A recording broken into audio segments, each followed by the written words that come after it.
presented by Mathli Express Music.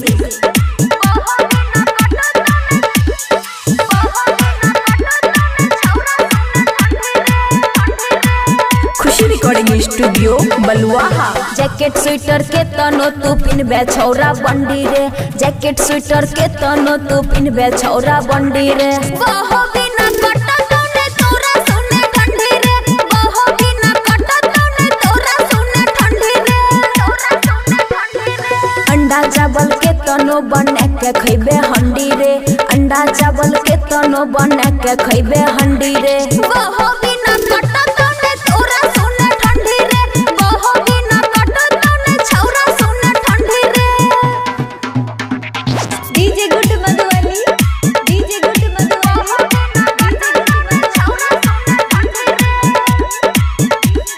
बहो बिना कटत ने छौरा सुने ठंडी रे। खुशी रिकॉर्डिंग स्टूडियो बलुआहा। हे रे बहु लगन फेल होय छे मखन मलाई, ई हे लगन में तू कर रहले सगाई। बहु लगन फेल होय छे मखन मलाई, ई हे लगन में तू कर रहले सगाई।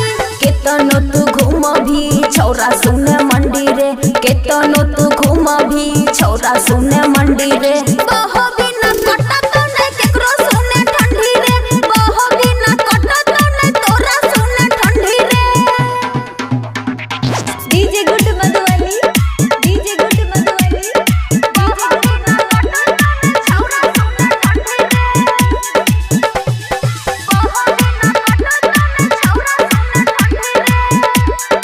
खुशी रिकॉर्डिंग स्टूडियो बलुआहा। कहे छो अमन अक्की बतिया के सुनले, दीपाली शर्मा के कनिया बनाइले। कहे छो अमन अक्की बतिया के सुनले, दीपाली शर्मा के कनिया बनाइले।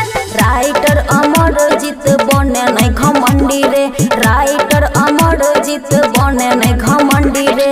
बहो बिना कटत ने केकरो सुने ठंडी रे, बहो बिना कटत ने तोहर सुने ठंडी रे। खुशी रिकॉर्डिंग स्टूडियो बलुआहा।